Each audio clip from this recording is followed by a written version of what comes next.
Hello, class of 2015. I am so honored to be here today. Dean Khurana, faculty, parents, and most especially graduating students, thank you so much for inviting me. The senior class committee, it's genuinely one of the most exciting things I've ever been asked to do.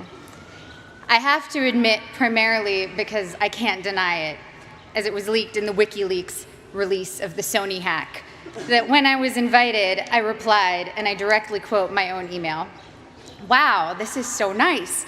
I'm gonna need some funny ghostwriters. Any ideas?" This initial response, now blessedly public, was from the knowledge that at my class day, we were lucky enough to have Will Ferrell as class day speaker, and that many of us, hungover or even freshly high, mainly wanted to laugh. So I have to admit that today, even 12 years after graduation, I'm still insecure about my own worthiness. I have to remind myself today, you are here for a reason. Today, I feel much like I did when I came to Harvard Yard as a freshman in 1999, when you guys were, to my continued shock and horror, still in kindergarten.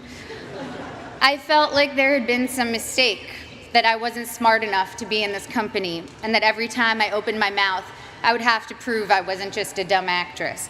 So I start with an apology. This won't be very funny. I'm not a comedian, and I didn't get a ghostwriter.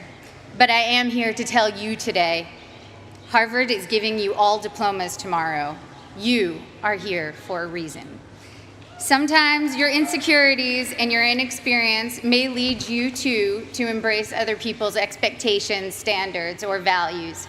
But you can harness that inexperience to carve out your own path, one that is free of the burden of knowing how things are supposed to be, a path that is defined by its own particular set of reasons.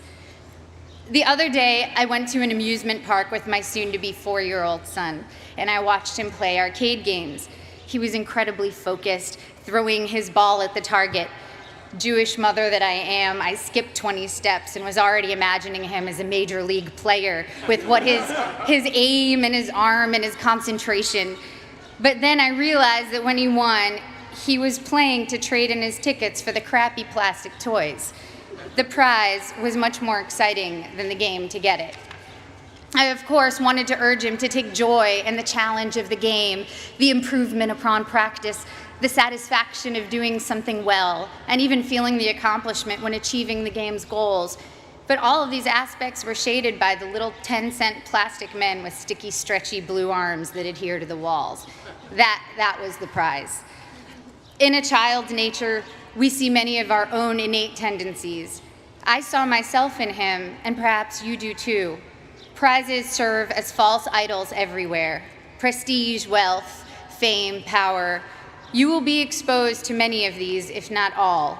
Of course, part of why I was invited to come speak today, beyond my being a proud alum, is that I've accrued some very coveted toys in my life, including a not-so-plastic, not-so-crappy one, an Oscar.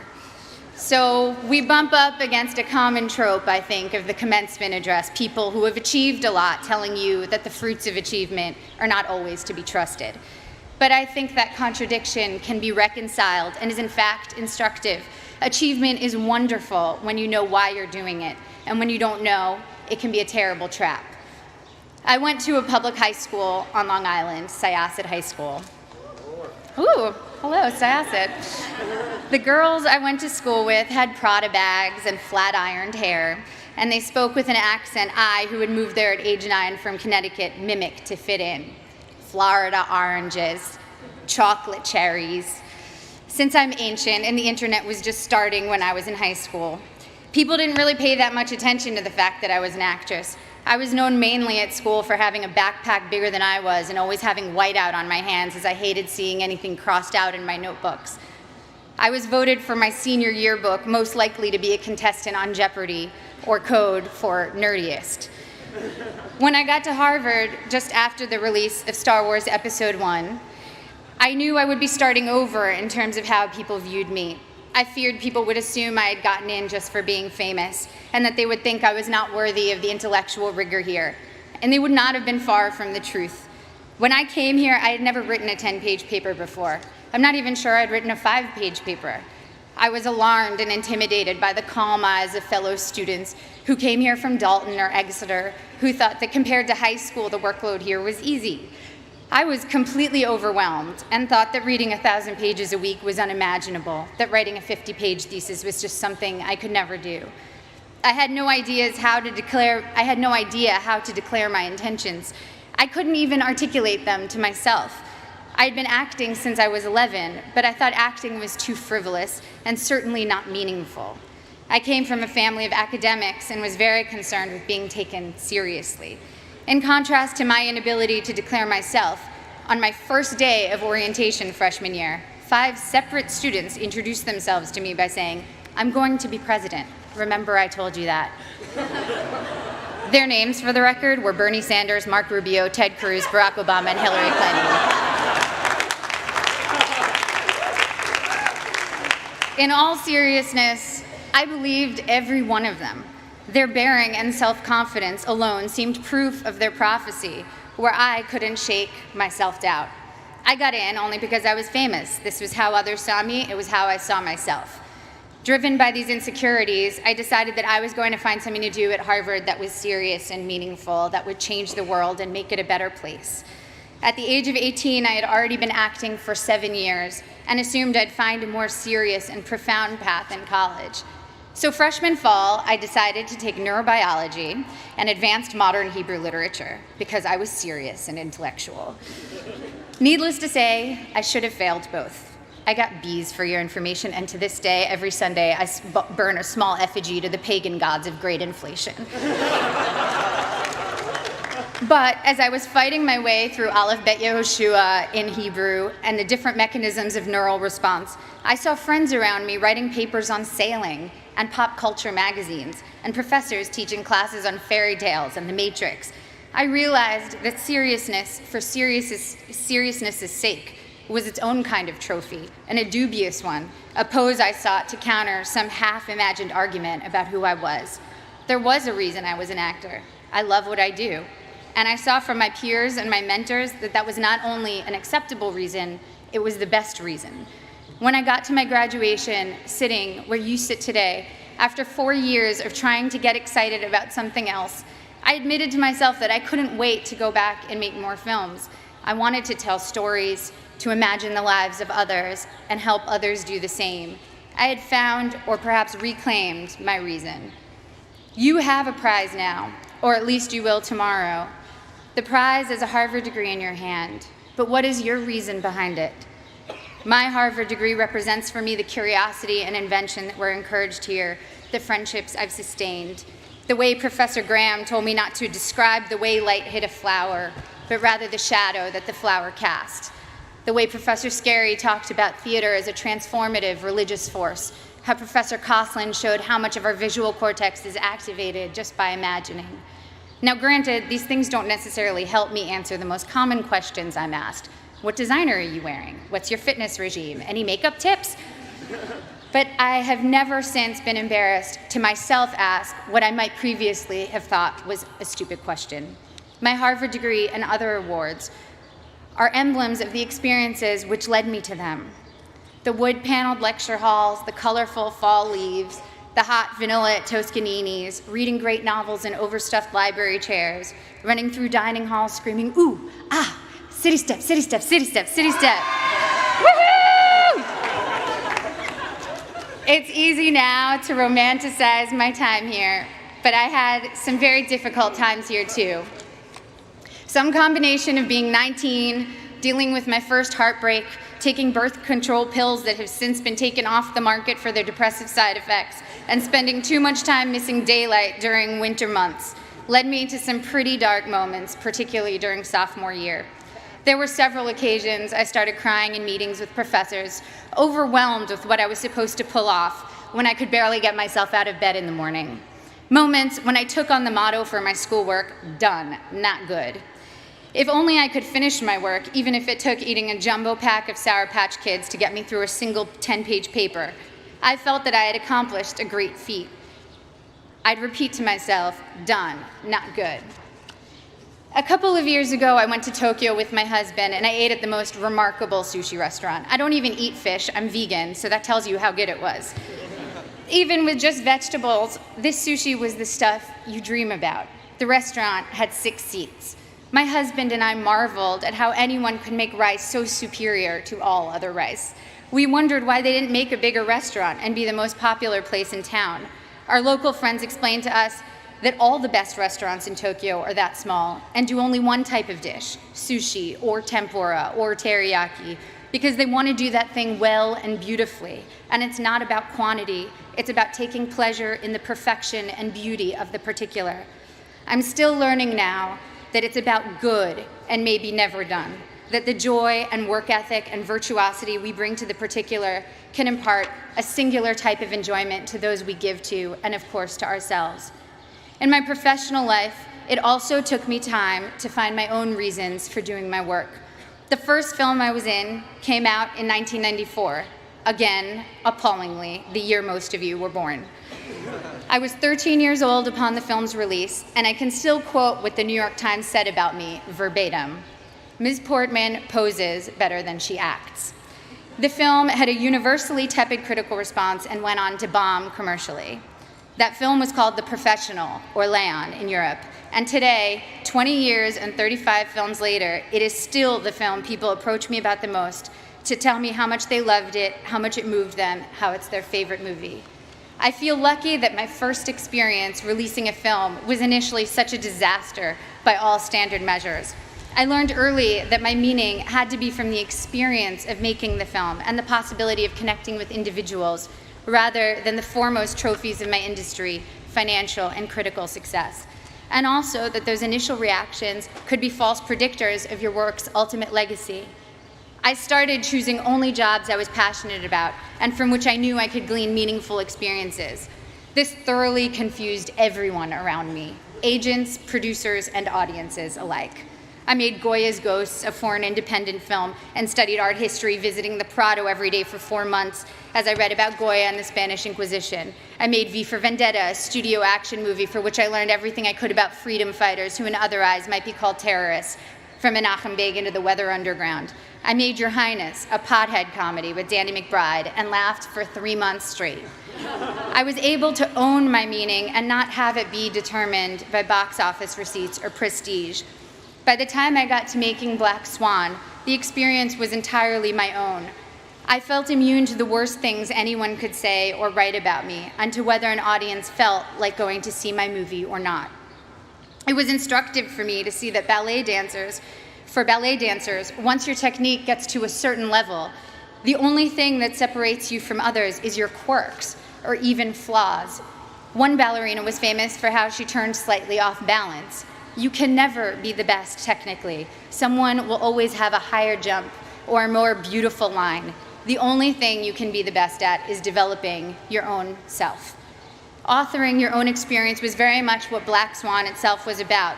I worked with Darren Aronofsky, the film's director, to change my last line in the movie to, "It was perfect," because my character Nina is only artistically successful when she finds perfection and pleasure for herself, not when she's trying to be perfect in the eyes of others.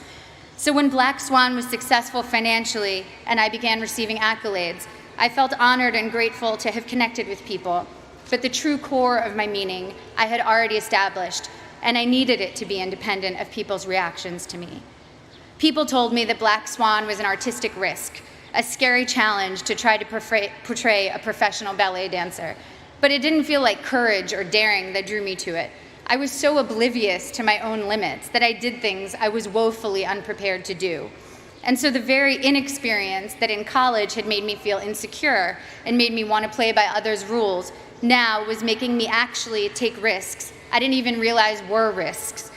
When Darren asked me if I could do ballet, I told him that I was basically a ballerina, which, by the way, I wholeheartedly believed.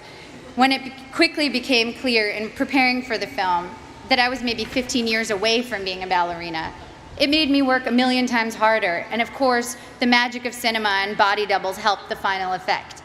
But the point is, if I had known my own limitations, I never would have taken the risk. And the risk led to one of my greatest artistic and personal experiences, in that I not only felt completely free, I also met my husband during filming. Similarly, I just directed my first film, A Tale of Love and Darkness, and was quite blind to the challenges ahead of me.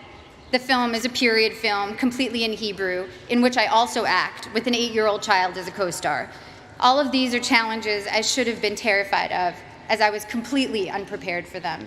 But my complete ignorance as to my own limitations looked like confidence and got me into the director's chair. Once there, I had to figure it all out, and my belief that I could handle these things, contrary to all evidence of my ability to do so, was half the battle. The other half was very hard work. The experience was the deepest and most meaningful one of my career. Now, clearly, I'm not urging you to go perform heart surgery without the knowledge to do so.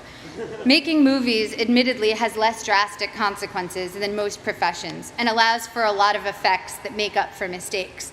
The thing I'm saying is, make use of the fact that you don't doubt yourself too much right now. As we get older, we get more realistic, and that includes about our own abilities or lack thereof. And that realism does us no favors.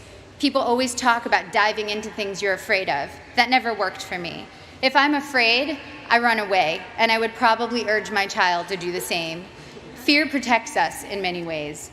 What has served me is diving into my own obliviousness, being more confident than I should be, which everyone tends to decry in American kids, and those of us who have been grade inflated and ego inflated. Well, it can be a good thing if it makes you try things you never might have tried. Your inexperience is an asset and will allow you to think in original, unconventional ways. Accept your lack of knowledge and use it as your asset. I know a famous violinist who told me that he can't compose because he knows too many pieces, so when he starts thinking of a note, an existing piece immediately comes to mind. Just starting out, one of your biggest strengths is not knowing how things are supposed to be. You can compose freely because your mind isn't cluttered with too many pieces, and you don't take for granted the way things are. The only way you know how to do things is your own way. You here will all go on to achieve great things. There is no doubt about that. Each time you set out to do something new, your inexperience can either lead you down a path where you will conform to someone else's values, or you can forge your own path, even if you don't realize that's what you're doing. If your reasons are your own, your path, even if it's a strange and clumsy path, will be wholly yours, and you will control the rewards of what you do by making your internal life fulfilling. At the risk of sounding like a Miss America contestant, the most fulfilling things I've experienced have truly been the human interactions. Spending time with women in village banks in Mexico with Finca, a microfinance organization, meeting young women who were the first and only in their communities to attend secondary school in rural Kenya with Free the Children, a group that builds sustainable schools in developing countries, trekking with guerrilla conservationists in Rwanda. It's a cliche because it's true, that helping others ends up helping you more than anyone. Getting out of your own concerns and caring about someone else's life for a while reminds you that you are not the center of the universe, and that in the ways we are generous or not, we can change the course of someone's life. Even at work, the small feats of kindness crew members, directors, fellow actors have shown me have had the most lasting impact. And of course, first and foremost, the center of my world is the love I share with my family and friends.